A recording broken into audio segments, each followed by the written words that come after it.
شهادة خالصة تنفع قائلها يوم لا ينفع مال ولا بنون إلا من أتى الله بقلب سليم. وأشهد أن لا إله إلا الله وحده لا شريك له، وأشهد أن سيدنا محمدا عبده ورسوله القائل إن من شر الناس عند الله يوم القيامة ذا الوجهين. وصلى الله عليه وعلى آله وأصحابه والتابعين ومن تبعهم بإحسان إلى يوم الدين. musidɓe tedduɓe yettore wodani allahu subhanahu wa ta'ala on harmirɗo ñoore. yettore wodani allahu subhanahu wa ta'ala on wi'uɗo ko alqur'anare makko teddunde o wi wata woɓɓe mon ño'u woɓɓe dey en seedi ke ala reweteɗo siwona allah wondema annabijo muhammadu sallllahu alayhi wa sallama ko jiyaɗo makko ko nulaɗo makko. ɓen makuɓe ko ɓuri bonde e yimɓe ɓen fof ko tawoyte no ɓuri bonde e yimɓe ɓen fof ñande dargal ko jogiiɗo geece ɗiɗi. yo allah ɓeydurmede e maɓɓe o hisinaɓe kamɓe kala e wondiɓe maɓɓe ɓen e jokkuɓe ɓen no moƴƴiri ha ñande dargal. amma baad ibadallah fa usi nafsi wa iyakum bi taqwa allahi azza wa jal fattaqullaha rahimakumullah watlubu rahata fi tarki lhasad وثقل الميزان في حفظ اللسان في حسن الخلق والسلامة في حفظ اللسان ونعم الصاحب العمل الصالح. kono jaabi Allah tedduɓe mi yamiri en fof meɗen hulen allahu subhanahu wa ta'ala ɗaɓɓe fowtare e renagol e ko wi'ete kon gañanandi ko waɗi añanɗo fowtotako. ɗaɓɓire teddingol sikeeli mo moƴƴi ɗin ñande dargal ɗaɓɓire ɗum honɗum moƴƴugol jikku. moƴƴugol jikku wonay sikeeli moƴƴi o tigi ɗin ñande dargal ɗi tedda ɗi peesa bonɗi ɗin. ɗaɓɓe yurmede allah nden ɗaɓɓire yurmede allah nden sabu hulugol mo ɗoftomo moƴƴi wondiɗɗo honɗum golle moƴƴe. ayuha almuslimun alghibatu madharu min madahiri da'afi ddiyana وقلة الورع والخلل في فقه التدين بل موبقة من موبقات الآثام وحالقة من حالقات الدين تنهش في الهرمات وصيانة الأعراض خصلة من خصال السوء ذميمة تراها بارزة في اجتماعات الناس وتجمعاتهم ومجالسهم ومنتدياتهم أمام المساجد وفي الأسواق وفي المكاتب وفي كل مكان يجتمع فيه اثنان أو أكثر لا يكاد يستثنى منها أحد رجال ونساء صغار وكبار جرمها خطير وعلاجها عسير داء عضال يهدم المجتمع ويقوض البنيان ويقطع عرى التواصل. kono e jaabi Allah tedduɓe ande ko wi'ete ñoore ɗum ko mande lo'ugol limanu ko mande kadi fanɗugol reenagol ko hollay ɗum kadi wondema e nele diina o tigi kan hika lo'i hollay kadi wondema e nele kañum ko wiyete ñoore ɗum ɗo haray koko wonanta sabu jommum halaku ye wonay sabu jommum heɓa bakkatuji moolanaɗi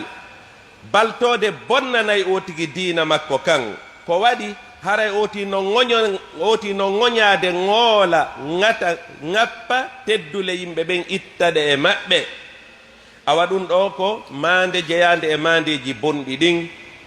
haray yo musidɓe tedduɓe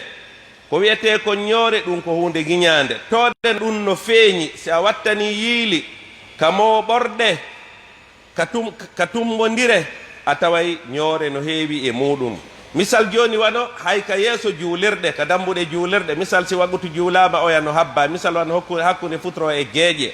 a taway ko heewi kon e yimɓe ɓen wona soholirgol jantagol inde Allah wona soholirgol janngugol qur'an wona soholirgol juulgol e nulaaɗo towdena haray ko ñaamugol tebbeli yimɓe ɓen jantagol nde inde oɗa iway on no yaha e oɗa iway on no yaha oɗa ko noon ko wano noon kadi ka marché ji sa ndaari kadi ka marché ji wano ka boutique ma no ka magasin ji ma wano ka taabe ma kala kadi tawata yimɓe hino tummodiri kadi ka marché ji a taway kadi ñoore no heewi e mum fota fota ko hina seeɗa ko wana noon kadi ka biroji si woni kadi wonɓe ɓen kadi ka biroji tummodiri ɗon kadi ko heewi kon kadi a taway ko e nder ñoore buy e maɓɓe woni ko wana noon kala ka tawata yimɓe tummodiray ila ɗiɗo heeɓi yeeso ɗiɗo ma tato ma naɓi yeeso toon kala ka tawata yimɓe tummodiray ko heewi on a taway ñoore no heewi e muɗum kadi noon hay goto ittintinaka e muɗum worɓe duhi ɓewwo suddiɓe ɓewwo togoyɓe ɓewwo townuɓe duuɓi ɓewwo anden noon awa hee bakkatu ñoore no tiiɗi dey zunubu mum on no tiiɗi dey kadi ñawdugol ɗum no satti fii dey ko ñaw halkayngu noon ko ñaw halkayngu ko ñaw bonnaygu ko waɗi ñoore nden haray nde taƴay ko wi'ete kon ɓoggol giggol ñoore nden taƴay ɓoggol giggol hakkunde julɓe ɓen kadi ñoore ɗum ɗo haray ɗum woni memminay konnaguji ka ɓerɗe yimɓe ɓen bonnay giggol memminay ngaynguji memminay konnaguji awa haray yo musidɓe tedduɓe ko wiyete ko ñoore ko hunde kanude ko hunde ko ɓoyli nder kono yo musidɓe tedduɓe nde ñoore todene haray ɗum no wayti wasi tawi ko ñamugol tebbeli yimɓe ɓen innahum akalul jiyaf innaha alghiba waqakum llahu hafidakum وما أدراك ما الغيبة نهش الأعراض وإن أربى الربا استطالة المرء في عرض أخيه ولقد حدها رسولنا صلى الله عليه وسلم وبينها لنا بيانا شافيا فقال الغيبة ذكرك أخاك بما يكره الله أكبر عباد الله الغيبة تكون بقدح وانتقاص أخيك في خلقه وخلقه ودينه ودنياه وبدنه ولباسه وولده ووالده وزوجته وأهله وخادمه وهيئته وعمله ومعاملته وحركاته وبشاشته وعبوسه musidɓe tedduɓe ande ñoore ko hunde kanude ko hunde ɓoylinde todena ñoore nden nulaaɗo sallallahu alayhi wa sallam ɓanginani en ko honɗum woni ñoore ɓe maaki ko woni ñoore ko nde jantotoɗa musidɗo ma on ɓaawo makko ko tawata si a jantike ɗum yeeso makko o weltotako jantoɗa o tigi wowlamo ko tawata wowlamo e ɓaawo makko ko tawata si a wowlayno ɗum yeeso makko ɗum weltintamo haray ko ɗum wiyete ñoore musidɓe tedduɓe haray ñoore nden ko yuwugol ko ɗuytugol ko fanɗingol ko hayfingol musidɗo ma on ɗum noon telen maka tagu makko ma ɗum telen maka jikku makko ma ɗum telen maka diina makko ma ɗum telen maka aduna makko ma ɗum telen maka coñci makko ma ɗum telen maka ka ɓeygure makko edendangal ɗi piiji fof etendangal ɗi piiji fof alghibatu takunu bilqawli walfi'l walwasfi walharakat walisharat walrumuz bilyadi wa billisan walayni walasabi gamzan wa hamzan wa lamza بل الأشد وأنكى أنها لا تفسر في طريقة ولا تنحصر في أسلوب ولكنها ترجع بواعث النفوس وأساليب المبتلين بها عياذا بالله musidɓe tedduɓe haray kañum nde ñoore hinde mari façon ji ñoore nden hinde jogii façon ji hinde wona wowlirgol ɗengal ngal wowlira ɗengal ngal ma ɗum sappo hara ko noone e sappagol ma ɗum noon foti ko sappagol foti ko jungon oti sappori foti ko kolliɗi foti ko ɗengal ngal foti ko gite ɗen foti kala façon no o tigi foti ko toniɗi ɗum ɗo fof haray ko piiji haɗaɗi ɗum ɗo fof ko piiji toŋaɗi haray julɗon no hani renade e ɗiɗo fof julɗon no hani e renagol e ɗiɗo fof haray o musidɓe tedduɓe ñoore nden hinde mari laawi ɗuɗuɗi todene haray keerol ala e tele ma fi muɗum hino mari façon ji ɗuɗuɗi nulaaɗo sallallahu alayhi wa sallam haray haray kañum nulaaɗo sallallahu alayhi wa sallam ɓe yewti fi ɗum ɓe maaki in kana fihi ma taqulu faqad irtabta wa in lam yakun fihi ma taqulu faqad bahatta akhrajahu muslim haray o musidɓe tedduɓe ñande goo gorko goo o landino nulaaɗo sallallahu alayhi wa sallam onni ene nulaaɗo koko noon mi woni haalude fii kaari si tawi noon ko goonga mi woni haalude hara koko mi woni haalude e makko ko goonga himo wondi e muɗum on tuma nulaaɗo sallallahu alayhi wa sallam e maaki si tawi koko wonɗa koko wi'uɗa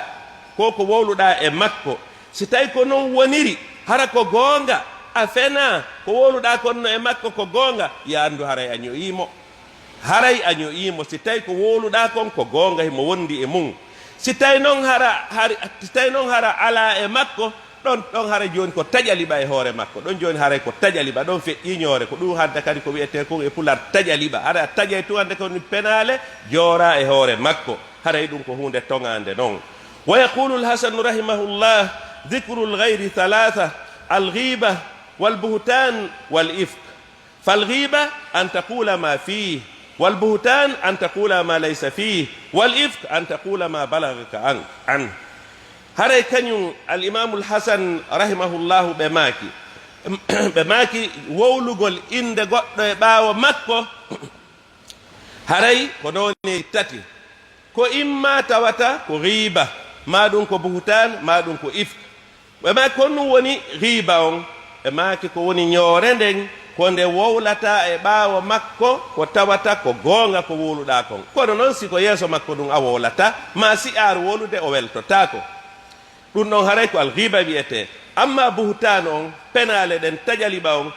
ɗon haray ko nde haalata e ɓaawo makko e fii makko ko tawata ala e makko bimana tawata a tooñay mo woni tawata a taƴay woni liɓa hoore o tigi e maki ko wiyete kon al ifk ɗum ɗon kay ko noon e façon penale kadi ɓurɗo ɗum ɗon tiiɗude tode kala ko nanɗa e fii makko ko boni tawata a feƴƴinayi kala ko nanɗa fii o tigi no wawle an ɗum wawata hattude e ma an kadi koma e feƴƴinana ɗum ɗo yimɓe ɓen koma sarhinana ɗum yimɓe ɓen koma yettina ɗum e yimɓe min de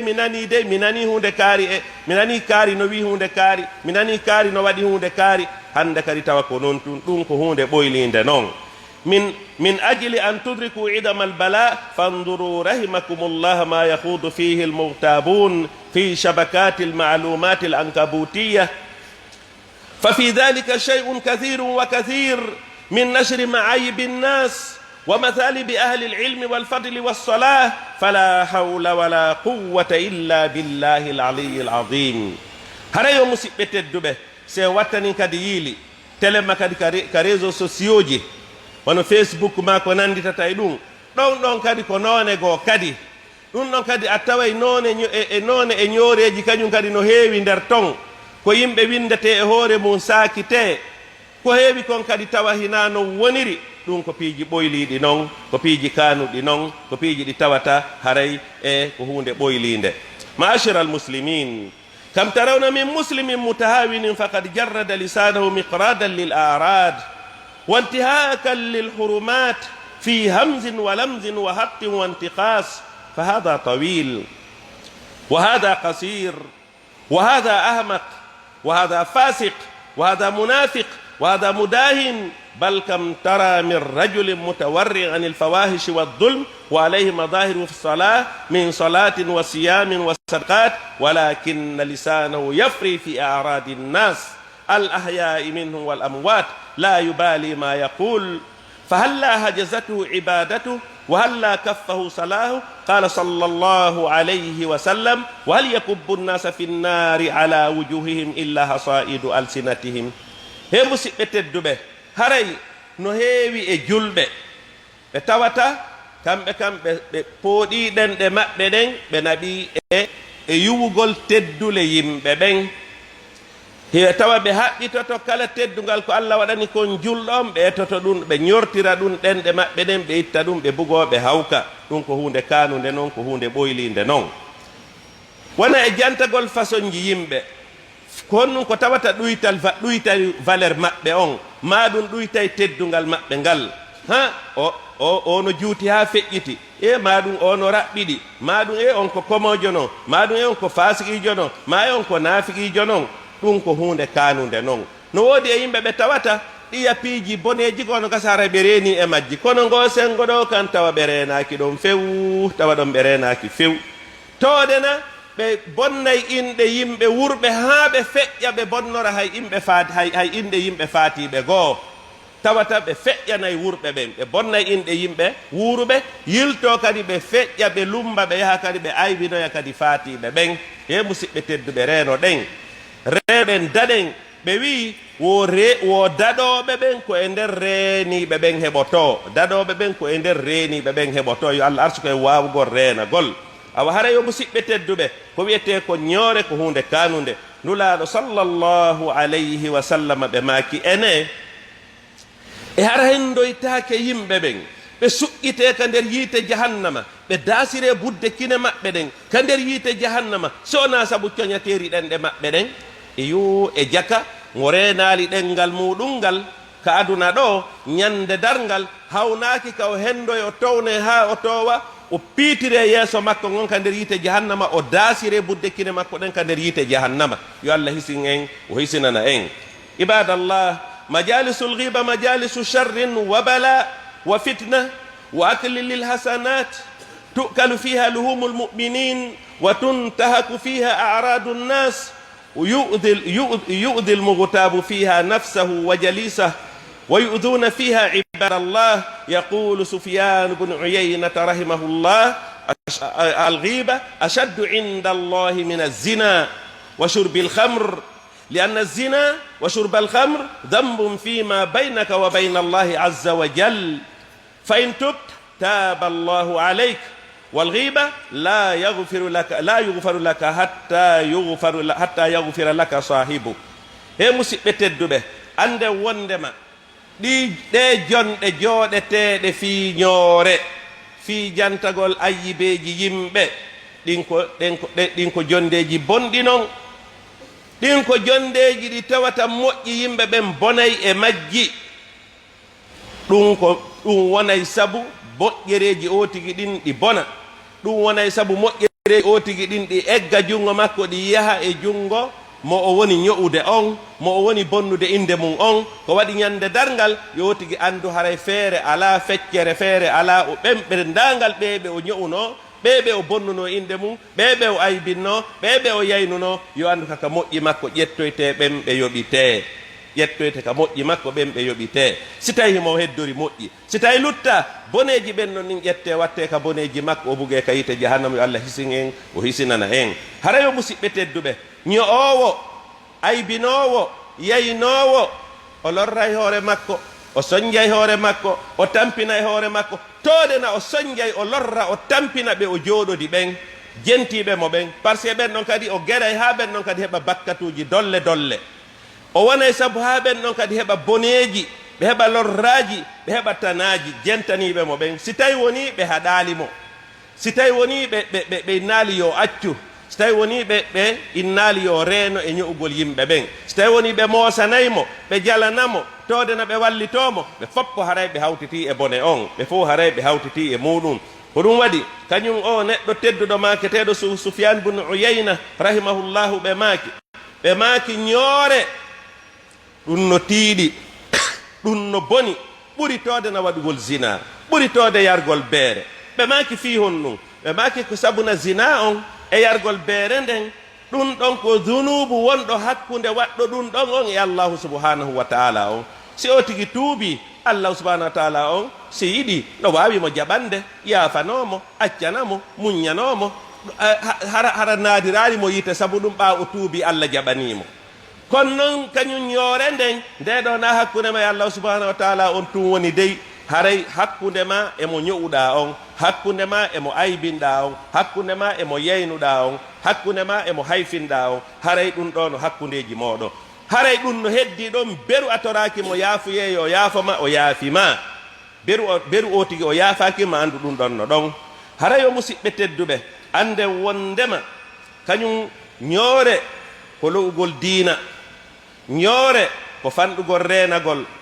ko ɓuri noon moƴƴude e reenagol ngol fof ko reenugol ɗengal muɗum ngal haray ko o julɗon no haani reenagol e ɗum yo musidɓe tedduɓe ande wondema alghiba muharramatun fi kitabillah wa sunnati rasulihi muhammadin sallallahu alayhi wa sallam wa ijma'i ahli alilm wa ta'abaha alfitru almustaqima والنفوس الطاهرة والصدور السليمة قال تعالى أعوذ بالله من الشيطان الرجيم يا أيها الذين آمنوا اجتنبوا كثيرا من الظن إن بعض الظن إثم ولا تجسسوا ولا يغتب بعضكم بعضا أيحب أحدكم أن يأكل لحم أخيه ميتا فكرهتموه واتقوا الله إن الله تواب رحيم kono yo musidɓe tedduɓe ande nde ñoore ñoore nden Allah no harminide ka qur'anare makko teddunde goyi nulaaɗo sallallahu alayhi wa sallam no kadi kañum kadi no harmina kadi ka sunna nulaaɗo sallallahu alayhi wa sallam goyi ko wana noon kadi ka fottagol yimɓe karmakoɓe tedduɓe ɓen haray ɗum ɗo fof no holno no fottana wondema ñoore nden ko harmude sen daari telemma ka qur'anare Allah teddunenen Allah subhanahu wa taala on o yewti fi mum ɗo ha o innoyi o wi wala yaktab ba'dukum ba'da wata woɓɓe mon ño'u woɓɓe dey wata woɓɓe mon ño'u woɓɓe dey on ni ene e goɗɗo e mon amata kañumde ñamata teewu musidɗo mum mayɗo on acca ha musidɗo ma on faato acca ha ndum ɓandu ɗon ndu ñola an wona ƴettugol laɓi ɓattoɗon taƴa ɗon kuccoy wona e ƴakkugol an a waɗay ɗum an a ñiddetake ɗum joni noon ñewgol mon kon ka wuuri ɗon no wayri accugol ha o maaya ñaama teewu makko ngun joni noon si ɓay sikki ala si o maayi a amay taƴugol teewu makko ngu ñaama e ka o maayi ɗon joni noon awa reeno kadi e kadi inde makko nden kadi e ɓaawo makko fewno ka o wuuri ɗon ألم تتعجبوا كيف ضرب الله هذا المثل الشنيع الوضيع للمغتاب إنه ذلك الكريه الذي بسط يده وثغر فاه ليأكل لهم هذه الجيفة وليست جيفة حيوان بهيم ولكنها لهم أخيه ميتا وحينما عرج بنبينا محمد صلى الله عليه وسلم مر بقوم لهم أظفار من نحاس يخمرون بها وجوههم وصدورهم فقال يا جبريل من هؤلاء فقال هؤلاء الذين يأكلون لحوم الناس ويقعون في أعراضهم أخرجه الإمام أحمد هريو مسيبة تدبه أن on hawnaki ngal misangal Allah waɗi ɗo ñowgol goɗɗo ɗum Allah nandini ɗum e taƴugol teewu neɗɗo on ka o maayi ɗon ɗum wona ɗon ha ɗum ñola wona e wiigol no ñaamugol ɗum ɗon e tawa kadi ɗum na hay teewu kadi kulli mbal ko teewu ɗim bani adama ɗimmo o tigi moodi julɗon no haani e reenagol ɗum ɗo kañum nulaaɗo sallallahu alayhi wa sallam ɓay woni ɓe seenike dow ga ɓay woni ɓe seenike ton ɓe feƴƴirno e yimɓe ɓay woni ɓe feƴƴiriɓe yimɓe ɓe tawi ɓe yimɓe ɗon ɓen ɗon no waɗana peɗali ɗin noon ko immorde e sila hiɗi juuti hiɗi seeɓi hiɗi tiiɗi hiɗi tiiɗi fota fota ɓen hino ƴetti ɗen ɓen ɗo ɗin peɗali maɓɓe hiɓe seeka geece maɓɓe ɗen hiɓe peɗito seeka ɗi seeka guri geece maɓɓe ɗin ɓe barmintino seeka ɗum ko moolana e ɓe seeka ɓerɗe maɓɓe ɗen on tuma nulaaɗo sallallahu alayhi wa sallam aani ɓe maapi ɓe landi ɓe maaki jibril ko hemɓe ni ko hemɓe wona lettede façon ɗe lette ɗo on tuma seydna jibril jaabi ɓe maaki he ko ɓe wonno ñaamude tebbeeli yimɓe ɓen ka aduna ko ɓe ñaamayno tebbeeli yimɓe ɓen ka aduna bimana ko ɓe ño'ayno yimɓe ɓen ko ɓe aybinayno yimɓe ɓen ko ɓe yeynayno yimɓe ɓen ko ɓe bonnayno inɗe yimɓe ɓen ko ɓe ñortayno teddule yimɓe ɓen ɓe ñortira ɗum ɗenɗe maɓɓe ɗen no woodi e yimɓe so tawi tun Allah waɗanima teddungal ɓe haɓɓitoto ɓe ñortiray ɗum ɗenɗe maɓɓe ɗen e ɓaawo ma awa ɗum julɗo kala julɗo no haani reenagol e ɗum hadith on akhrajahu l'imamu ahmad haray o musidɓe tedduɓe e kañum e nulaaɗo kañum nulaaɗo sallallahu alayhi wa sallam ɓe makanno nene aicha radiyallahu anha ɓe maaki kañum ɓay woni taw nene aicha taw attiki ɓe maaki hasbuka min safiyati kada wa kada تعني أنها قصيرة فقال صلى الله عليه وسلم لقد قلت كلمة لو مزجت بماء البحر لمزجت kañum nene aicha ñande goo ɓe yewti nulaaɗo ɓe maaki nulaaɗo kañum safiya noon haray mo sifori ni on tuma awa bimana awa legoy himo raɓɓiɗi legoy andi ko sina makko no faamiron on tuma nulaaɗo sallallahu alayhi wa sallam e maaki a wowli konngol ngol konngol ɗo si jillindiranoma si ƴettanoma ukkanoma ka baaru on fof wuddayno baaru on fof niɓɓitayno sabu ngol konngol ngol wowluɗa ɗo ye musidɓe tedduɓe wiigol bertu wiigol goɗɗo no raɓɓiɗi ta ngol konngol jaka no tiiɗiwa koko nulaaɗo jantiɗo fof wona fi noon jaka si feƴƴi ɗon wona noon jaka si feƴƴi ɗon ko ɗum waɗi haraynu laaɗo sallallahu alayhi wa sallam ɓe maaki man waqahu llahu sharra ma bayna lahyayi wa sharra ma bayna rijlayi dakhala aljanna. ɓe maaki si allah dandi julɗo on boneji ɗiɗi masiboji ɗiɗi si allah dandi o tigi ɗin hara yo andu o daɗi julɗon si daɗi boneji ɗiɗi si allah dandi bone ko yani masibo ko woni kon ka hakkunde gaɓɓuɗe makko e ka hakkunde koyɗe makko yo andu haray o daɗi woni kon ka hakkunde gaɓɓuɗe makko ɗum woni ɗengal ngal bi mana si allah dandi neɗɗon bone ɗengal makko ngal e ko woni kon ka hakkunde koyɗe makko ɗum woni farju makko on so o tigi hisi bone ɗiɗo ɗiɗi nulaaɗo sallah maki haray oɗo o daɗi few yo allah hisin en o hisinana en. aqulu qawli hada wa astahfirullah li wa lakum fastahfiruhu min kulli dhanbin innahu huwa at-tawwabu rahim.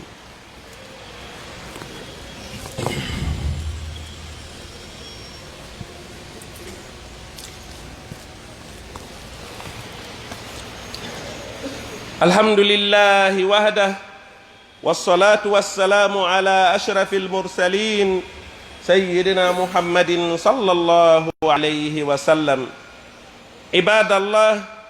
اتقوا الله تبارك وتعالى فإن من اتقاه وقاه ومن أقرده جزاه. عباد الله فالغيبة رحمكم الله وعافانا وإياكم من كبائر الذنوب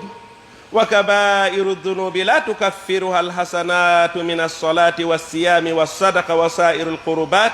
بل لا بد من الإقلاع والندب والتوبة النصوح واستهلال من وقع في أرضه. هريو جاب الله تدبه باو يتقل الله سبحانه وتعالى جولين الله صلى الله عليه وسلم وندق إرامه لقل الله سبحانه وتعالى فوادي كلا هلو الله دندايمو kala ñawluɗo allah allah yoɓitaymo ande yo musidɓe tedduɓe ñoore ɗum na e dunubaji tosoki ɗin jeeya dey balko e dunubaji jani ɗin jeeya ñoore ko jeeya ɗum e dunubaji jani ɗin haray noon ɗiya golleji moƴƴuɗi ɗum haray ɗum ɗon tun yonata ko dunubaji jani ɗi yaafore dey misal joni wano moƴƴi oti gollata wano juulugol en hoorugol en ittugol sadaka en dendagal moƴƴereji ɗi oti gollata ɗi ɗum ko tosoki dunubaji tosoki ɗin wonata saabu otigi muññane o yaafane o accane amma jani ɗin ɗum ɗon feere ala ko be tuubugol ko tuubugol ngol tun laɓɓinta otigi e majji ɗum kan noon hara ko tuububuye laaɓuɗo e toragol kadi ɓe otigi bonni ɓen yo yaafomo otigi toroɓe ɓe yaafumo haray ko wiyete ko ñoore ɗum ɗo haray koko bonnata teddungal koko bonnata jikku koko bonnata dendangal moƴƴuɗi ɗin haray julɗon no hani renade e dendangal kañum ko wiyete ko ñoore haray yo en andu kadi yo musidɓe tedduɓe e amma noon si tawi hella ka ñoore hara misal joni ko goɗɗo toñi otigi joni noon himo faala wullitade fii ko o toña kon haray jooma ganden ɓe holli haray ella alaani ɗum noon kono noon ko sarti ko si tawi hara ko o tigi wulliti kon hara mo tañƴini o heɓay solution hella ɗon misal joni tawa ɓe o tigi wullitiɓe mum ko imma siɓɓe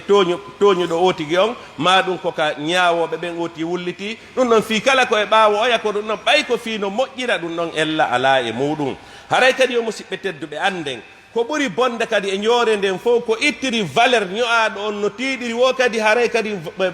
dunubu mum on tiiɗiri misal joni sa daari misal joni wano yimɓe ɓurɓe nafude ɓen yimɓe nafuɓe ɓen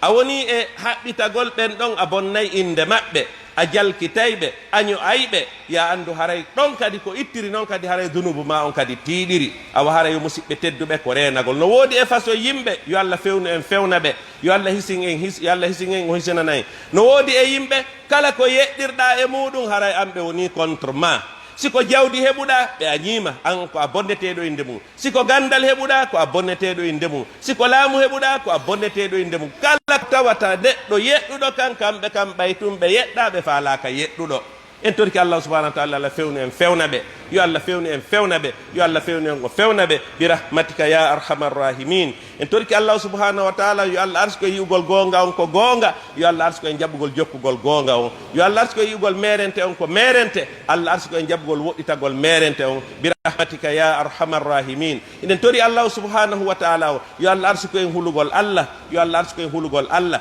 Ɗeɗen ɗe meɗen Allah subhanahu wa ta'ala tagani en ɗe o tagiɗe kono ko fii ko jantore mo Allah arsu ko en jantorgol ɗe inde Allah, Allah arsu ko en jangirgol ɗe Qur'an, Allah arsu ko en rewirgol ɗe Allah subhanahu wa ta'ala. Allah dandu en ƴettu accude ɗin piiji moƴƴuri gollitiren ɗe e ñoore e mbaddi e kon e den e piiji toŋaɗi ɗin bi rahmatika ya arhamar rahimin. Den tori Allah subhanahu wa ta'ala Allah sino falano waɗa en oti mboɓojo tawa oti wata wowlude joni noon Allah okki oti nema wawugol wowlugol Allah oti wowlu ko nafata. Allah arsu ko en wowlugol ko nafata, Allah arsu ko en wowlugol ko nafata. Ɗeɗen ɗe ɓen Allah arsu ko en ɗuɗɗin Allah waɗuɗe ɗuɗɗenayɗe janngugol Qur'an, ɗuɗɗinayɗe juulugol ulaɗo, ɗuɗɗinayɗe jantagol inde Allah subhanahu wa ta'ala, ɗuɗɗinayɗe moƴƴintingol hakkunde haɓuɓe, ɗuɗɗinayɗe wowlugol konnguɗi labaɗi konguɗi moƴƴuɗi konguɗi nafayɗi bi rahmatika ya arhamar rahimin. Rabbana atina fid dunya hasana wa fil akhirati hasana wa qina adhaban nar. Allahumma habbib ilayna al iman wa zayyinhu fi qulubina wa karrih ilayna al kufra wal fusuqa wal isyana waj'alna min ar rashidin. Aqimis salah inna salata tanha 'anil fahsha'i wal munkar wa la dhikrullahi akbar wallahu ya'lamu ma tasna'un.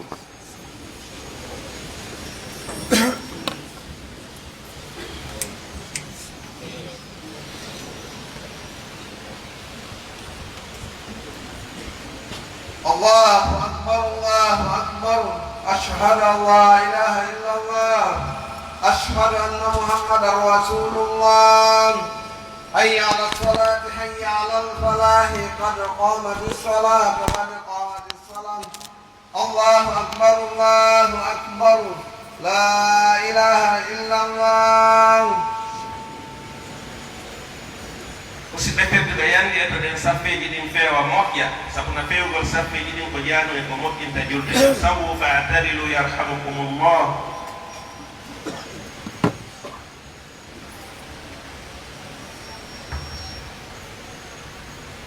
Allahu akbar.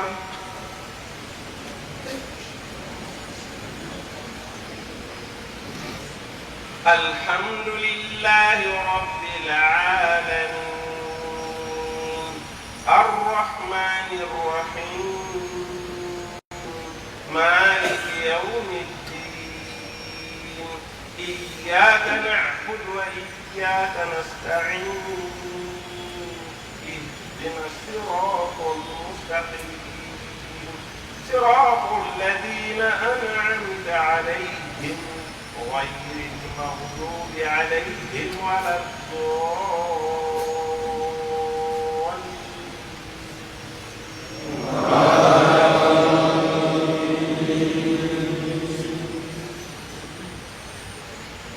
والضحى والليل إذا سجى ما ودعك ربك وما قلى وللآخرة خير لك من الأولى ولسوف يعطيك ربك فترضى ألم يجدك يتيما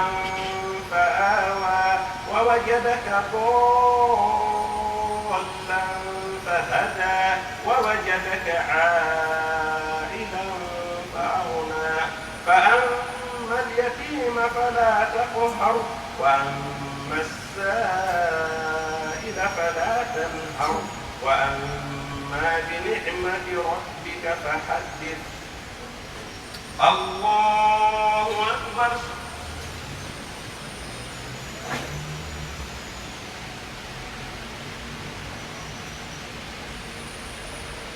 سمع الله لمن حمده.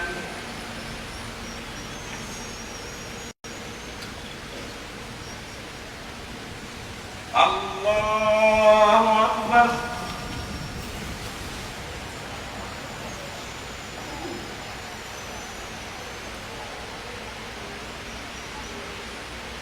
الله أكبر.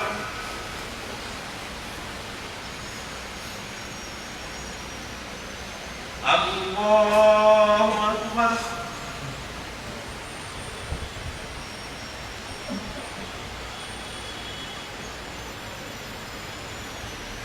الله أكبر. الحمد لله رب العالمين الرحمن الرحيم مالك يوم الدين إياك نعبد وإياك نستعين اهدنا الصراط المستقيم صراط الذين أنعمت عليهم غير المغضوب عليهم ولا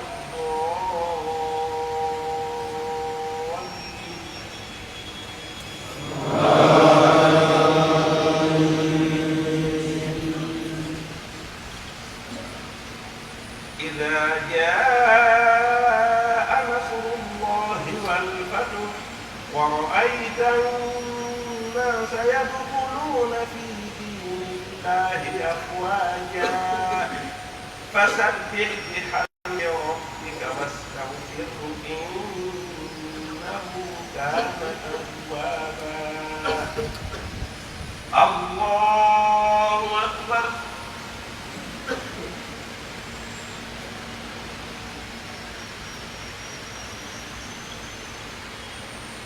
سمع الله لمن حمده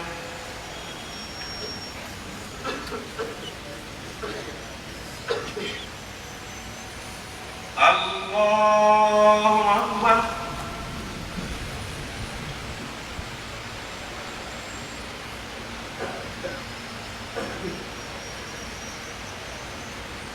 الله أكبر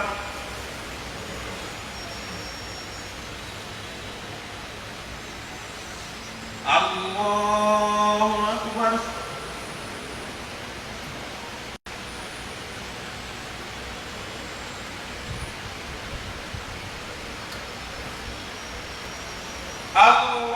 الله أكبر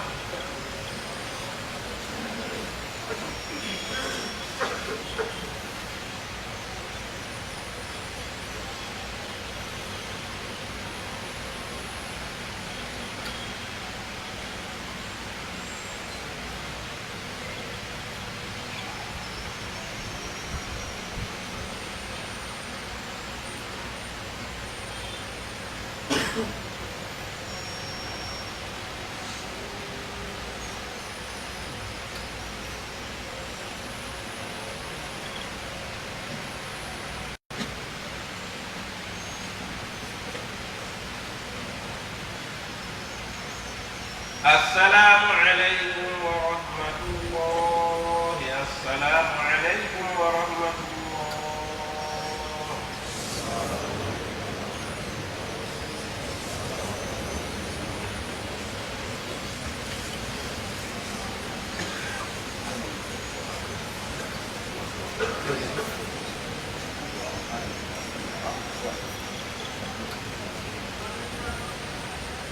بسم الله الرحمن الرحيم haray